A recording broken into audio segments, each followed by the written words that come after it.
W lotnictwie rozróżniamy bezpieczeństwo jako safety i bezpieczeństwo jako security. No niestety nie mogę Ci dzisiaj pokazać co jest w środku z wiadomych przyczyn. Chcemy mieć 100% pewności, że jest to bezpieczne. Cześć, jestem Adam i pracuję w Polskich Liniach Lotniczych LOT. W dzisiejszym odcinku porozmawiam z Mateuszem Baranem, który zdradzi nam, co tak naprawdę kryje się za kulisami pracy w ochronie lotnictwa cywilnego. Lecimy!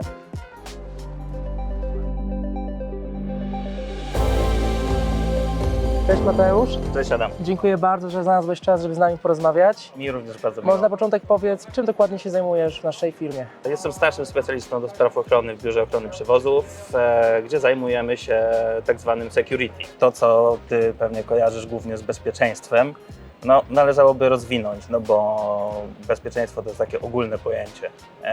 W lotnictwie rozróżniamy safety i security. O safety mówimy wtedy, kiedy coś dzieje się nieintencjonalnie, czyli na przykład kiedy samolot zderzy się z ptakiem. Natomiast o security mówimy wtedy, kiedy ktoś tym ptakiem by celowo rzucił nam samolot. My jesteśmy po to, żeby do takich zdarzeń nie dochodziło, po to, żeby było bezpiecznie. A jeżeli chodzi o Twoją ścieżkę kariery, jak to wszystko wyglądało? Ja swoją przygodę z tą działką rozpocząłem jako operator kontroli bezpieczeństwa i młodszy wartownik Straży Ochrony Lotniska. Swoje przepracowałem w systemie 12-godzinnym, w porcie lotniczym, natomiast teraz pracuję dla przewoźnika lotniczego dla lotu. A w jakich miejscach na co dzień pracujesz?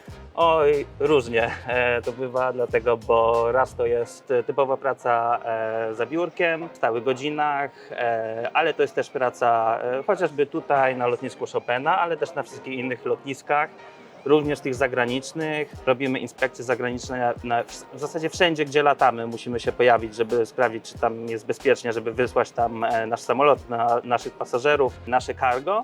No i a propos cargo, też często to jest praca we wszelkiego rodzaju magazynach cargo, u przewoźników drogowych. No i to tak ogólnie ja proponuję, żebyśmy przeszli się teraz do samolotu. Pokażę Wam, jak wygląda nasza praca.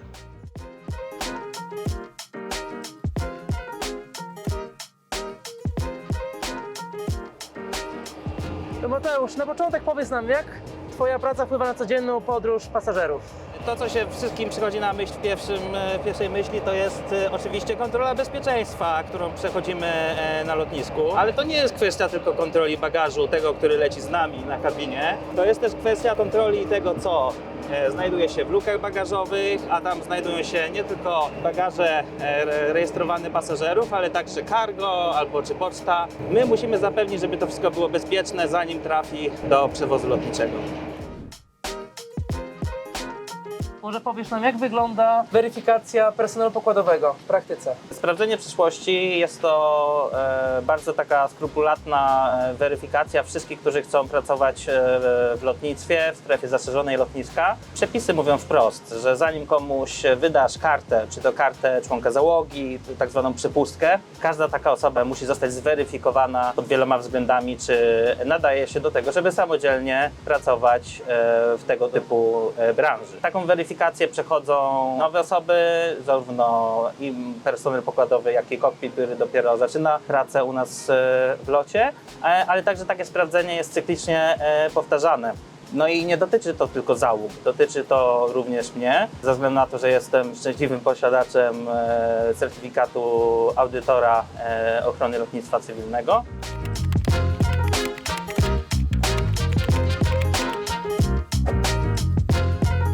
Generalnie cały mechanizm w lotnictwie, jak pewnie zauważyłeś już, jest konstruowany tak, że tak naprawdę każdy każdego sprawdza wewnątrz firmy, ale też nadzór lotniczy sprawdza podmioty. Często też trzeba sprawdzać swoich kolegów i koleżanki, zachowując w tym jakiś taki obiektywizm. Nie chodzi w tym systemie o to, żeby na przykład pokazać, że o ty Adam Szóstko, zrobiłeś coś źle, jesteś temu winien i trzeba Cię ukarać. Nie o to chodzi. My audytujemy, żeby badać cały system jako całość, po czym odpowiedzieć sobie na pytanie, jak możemy, na przykład poprawiając nasze procedury, wszelkiego rodzaju instrukcje, załatać dziurę w systemie, go ciągle doskonalić, żeby było jeszcze bezpieczniej. A co jest najtrudniejsze w tej pracy? No na pewno weryfikacja własnych kolegów i koleżanek. Nie audytujemy tylko podmiotów zewnętrznych, agentów handlingowych, lotnisk, wszędzie tam, gdzie latamy, no ale również swoich najbliższych współpracowników. Na pewno nie jest to robota dla każdego. W całej Polsce aktualnie 90 kilka osób ma takie uprawnienie jak ja. To się też wiąże z koniecznością zdawania dosyć trudnych egzaminów w Urzędzie Lotnictwa. Ostatnio spotkałem się z Leszkiem Tejwanem, który opowiedział mi na temat cyfryzacji procesów operacyjnych. A jak to wygląda w Waszym obszarze? Wiesz co, z Leszkiem Tejwanem tak się składa, że współpracujemy, ale chodź, to pokażę Ci już w kokpicie. Jeżeli podoba Ci się ten film, subskrybuj nasz kanał. No i zobacz, Adam, na przykład taki wielki segregator, który się nazywa Aircraft Security Lock. No niestety nie mogę Ci dzisiaj pokazać, co jest w środku z wiadomych przyczyn, ale chcemy zamienić na formę elektroniczną. Generalnie tam, gdzie nie potrzeba używać papieru, wolimy przechodzić na te nowe technologie, na technologie elektroniczne ze względu nie tylko na ekologię, ale też po to, żeby było mniej zbędnej biurokracji, spinania tych wszystkich segregatorów, przechowywania. Dzięki temu oszczędzamy czas na tego typu rzeczach i możemy skupić się na bardziej merytorycznych zadaniach w naszej pracy. Mateusz, wspominałeś wcześniej, że zabezpieczacie samoloty. Jak to robicie? Zabezpieczenie statku powietrznego jest to zbiór wszystkich rzeczy, które sprawiają, że jest bezpieczny, że nic złego nie dostanie się do środka. Natomiast jeżeli pytasz mnie o szczegóły, no niestety nie mogę o tym mówić z racji tego, że my jako ochrona lotnictwa cywilnego pracujemy na wielu elementach, które nie są publicznie dostępne, także to jest taki temat, wiesz. Robisz również inspekcję portów lotniczych w Polsce, jak i za granicą. Na czym to polega? Wiesz co, no generalnie zanim gdzieś wyślemy nasz samolot, naszych pasażerów, ładunek, najpierw musimy odwiedzić to miejsce po to, żeby sprawdzić, czy po prostu jest tam bezpiecznie latać. Robimy tak, zanim uruchomimy nowe połączenie, ale też cyklicznie w tych miejscach, gdzie latamy cały czas. Generalnie zawsze wybieramy się na miejsce. Tu oczywiście nie możemy zdradzić wielu szczegółów, natomiast odwiedzamy nie tylko naszego agenta handlingowego, czyli tak zwaną, nazwijmy to upraszczając, obsługę naziemną, ale także przedstawicieli portu lotniczego. Śledzimy ich infrastrukturę, drogę, jaką przemierza bagaż, w jaki sposób jest kontrolowany i tego typu rzeczy. Ze względów operacyjnych musieliśmy zmienić miejsce na kolejne pytanie, ale tak jak pytałem Cię wcześniej, Mateusz, w temacie inspekcji portów.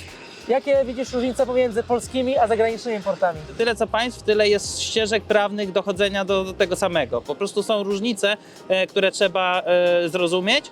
Natomiast w pracy audytora ważne jest też bardzo to, że coś jest zrobione inaczej, inaczej niż u nas, to nie znaczy, że jest zrobione źle. I moja praca polega przede wszystkim na szukaniu zawsze tej zgodności. I jak to wygląda w kwestii otwierania nowych połączeń? Rozumiem, że lecicie na te porty lotnicze o wiele wcześniej, prawda? Tak, no generalnie to wszystko zależy od ciągle prowadzonej w sposób bieżący tak zwanej analizy ryzyka. Tutaj znowu z oczywistych względów nie mogę wchodzić w szczegóły. Natomiast co do zasady, tak, zanim wyślemy gdzieś nasz samolot z naszymi pasażerami, z naszą załogą, chcemy mieć 100% pewności, że jest to bezpieczne. Wspominałeś wcześniej o przewozie cargo i poczty. To może powiesz coś więcej na ten temat? Pytałeś się mnie, co robimy na tych naszych wizytach lotnisk, na tych inspekcjach czy krajowych, czy zagranicznych. Tak samo analogicznie odwiedzamy wszystkie miejsca, gdzie to cargo jest pakowane, przeładowywane, gdzie przechodzi kontrolę bezpieczeństwa, w jaki sposób jest transportowane. W branży ochrony lotnictwa cywilnego istnieje coś takiego, co się nazywa łańcuch bezpiecznych dostaw. To jest taka specjalna procedura, która polega na tym, że możesz przewozić zabezpieczony, już sprawdzony ładunek cargo nawet pomiędzy lotniskami. Natomiast musisz mieć pewność, że stosujesz wszystkie procedury wymagane prawem No i my jesteśmy też po to, żeby to weryfikować. Dlatego tu masz odpowiedź na pytanie, co audytor ochrony robi, kontrolując de facto ciężarówkę, czy jest odpowiednio zaplombowana i tak dalej, wszystkie procedury są spełnione. Na sam koniec powiedz nam, co najbardziej lubisz w swojej pracy. Przede wszystkim tutaj każdy dzień jest inny, tutaj nie ma żadnej rutyny, ale wydaje mi się, że to, co najbardziej lubię w tej pracy, to to, że moja codzienna praca, mimo że bywa męcząca, przynosi jakby realne efekty. Przekłada się na nasze operacje i na to ciągłe podnoszenie poziomu bezpieczeństwa. Mateusz, dziękuję Ci za tak dużą dawkę wiedzy. Szkoda, że nie mogliśmy dowiedzieć się wszystkiego, ale rozumiem. No i życzę Ci powodzenia. Dzięki wielkie, Adam. Dzięki, wszystkiego dobrego. Hej, cześć. Jeżeli podobał Ci się ten film, koniecznie subskrybuj nasz kanał, skomentuj i zostaw lajka.